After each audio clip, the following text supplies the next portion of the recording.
remember to like, subscribe, and ding that bell button.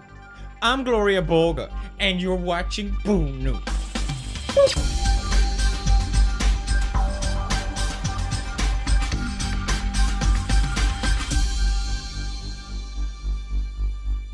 A lot of YouTube drama this week, so much controversy, and finally, not anything about that stupid, potty mouth, foul YouTuber Swede Pewdiepie. Please stop mixing me up with him, okay? I'm Gloria Borger, reputable news journalist.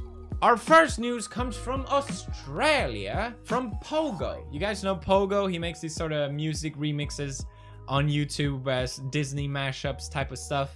Maybe you watched it, but let's give it a little taste.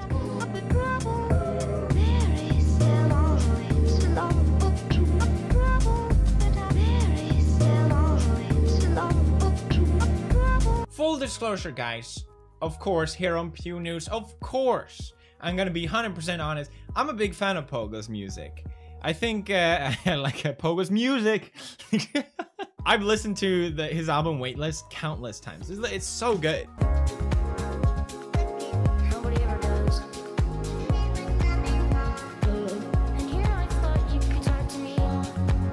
I love it so much. Two things that I know about Pogo that I never really processed. Number one, his username is... I've noticed that if you go on Pogo's YouTube channel page, the URL that links to it is FAGOTTARON. I've seen that before and I thought, wait, that's a bit strange. Is it because he made his channel in 2007? He was a lot younger back then and had a silly, childish sense of humor and never really bothered to change it? Or is it because he actually hates gay people? Well, Pogo decided to answer that question. I came up with Tron because I've always had a very thorough dislike of homosexuals. To put this in context, he makes these live streams where he does random stuff. Like he explained, randomly meditating or not doing anything to dumbfound people. I'm guessing he thought it was so obvious that he's not a homophobe that he could make this sort of joke satiring homophobes, because that's really what it is. He's trying to do satire, and it's too real. If you don't know Pogo, if you don't know his type of humor, and you see this sort of clip coming out of nowhere, obviously a lot of people think it's real, and therefore it gets reported as such. By The Verge, for example, saying Disney remixer Pogo can't walk back on his homophobic comments. There's so many articles reporting this now, and I think a lot of people know as well that it is satire. He was trying to make a joke, but it really doesn't matter at this point, because if you get to that level, it's just going to keep going. I understand if people are upset about this kind of thing, but I think this comment I found encapsulates the situation perfectly. Great joke, Pogo. I found it really funny how you said you hated a whole group of people for something they can't control. Have fun with your ruined career. It's basically saying, I know you're joking. I don't care if you're joking. Enjoy having your career ruined. And it's so pity to me to just ignore the fact that if someone is joking or not. Even if it was a bad joke, or even if it didn't really land with a lot of people. Just ignoring that completely, it seems dishonest and vicious. Which I guess is kind of hypocritical in a way to say. I don't know. The thing is, Pogo made an apology, and it's so bad. It is just, Pogo. Pono. Damn it.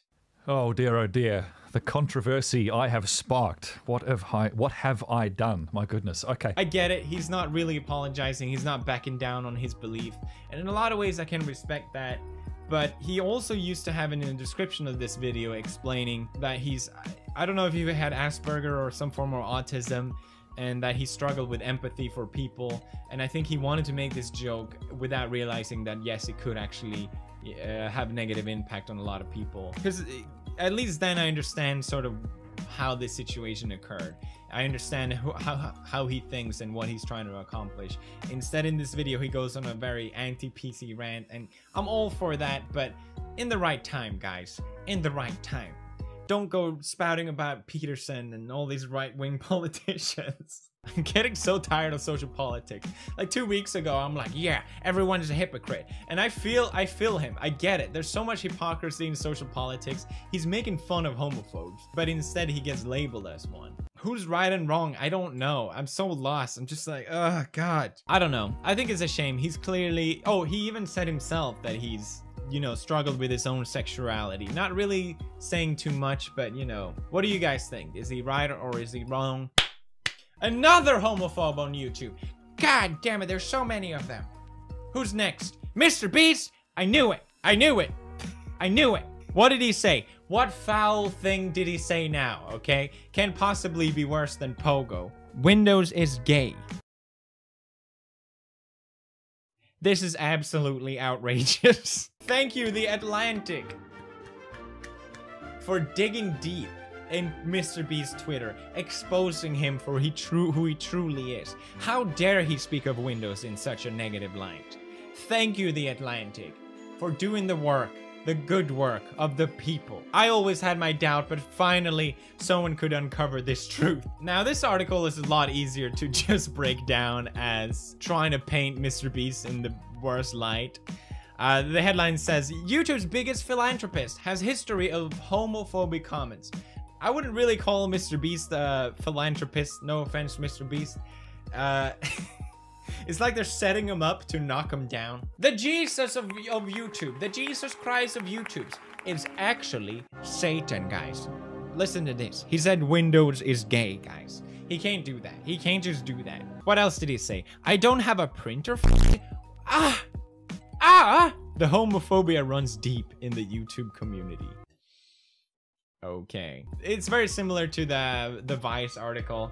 You're just looking to paint someone in a negative light for the sake of clicks and for the sake of making YouTubers look bad, because obviously the media is going to benefit from that. You have this new platform taking over for almost everything. You know, they're losing numbers, we're gaining numbers. So if they can make YouTubers look bad and if they can generate clicks at the same time, obviously it's a win-win situation for them. Even if, I hate using the word, but millennials call them out on it, it doesn't really matter. Why didn't you tell me you were homophobic when you donated 6,000 to me and my lesbian partner 2 months ago? That's right, Mr. Beast, huh?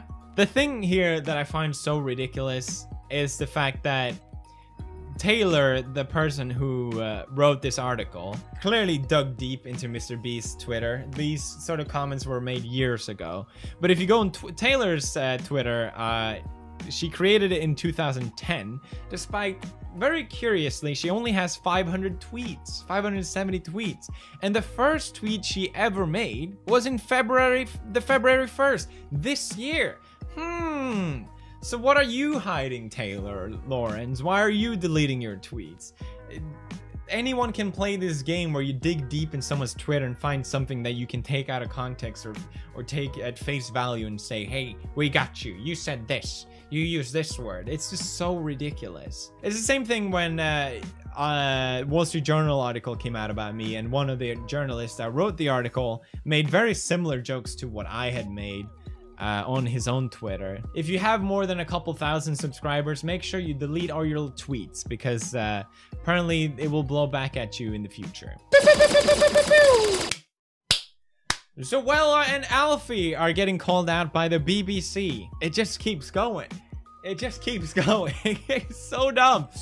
BBC spends time writing this. YouTube stars might encourage kids to eat more calories. Oh no! Because Zoella posted, oh, how I will miss all the amazing bakeries and ice cream shops when we get home. How dare Zoella post with an ice cream? How dare she? Disgusting. Despicable. She deserves to get called out. I'm so not supposed to say my own opinion. Gloria Boga here, but man, how could she? I'm trying to understand where they... I don't know why I put on my headphones. I'm just gonna keep them on. Shut up. Walk me through this, because I don't get it. Okay, so they did a study in the... you're presented at the European Congress of Obesity, where they took social media stars like Zoella and Alfie Days, and they took their followers on Instagram, and then they took 176 children, they split them into 3 groups, and shown pictures of Zoella eating healthy snacks, Zoella eating unhealthy snacks, or non-food products.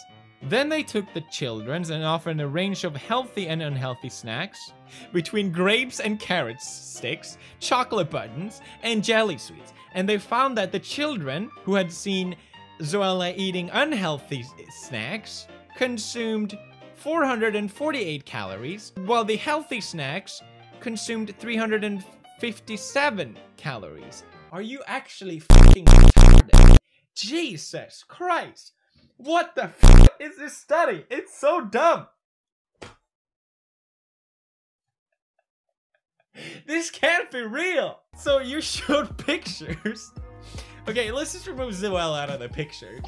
So you showed pictures of a person eating healthy foods, and then you showed a picture of someone eating unhealthy foods. So that what you got out of it was the fact that people that ate unhealthy foods consumed more calories.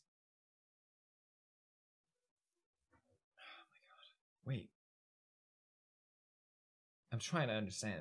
All you're doing here is proving that YouTubers has influence. If someone posts with healthy foods, yes, you're gonna be drawn to that product. If someone posts with unhealthy foods, yes, people are gonna be drawn to that product because people look up to YouTubers. They're influencers. That's how it works. If Zoella wants to post a picture with an ice cream, she has every right to do so.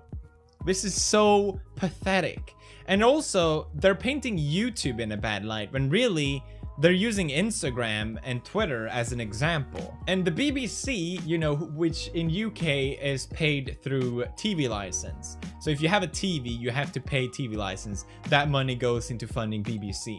So of course BBC has to benefit from making YouTube look bad because more and more people are consuming entertainment through YouTube instead of paying their TV license. Me, for example, I don't pay my TV license because I don't use television. So BBC is losing money from me because of that. And I think I can only imagine that number is going to grow more and more as more and more people stop consuming entertainment through BBC and TV or whatever. Like, it's not even worth talking about at this point.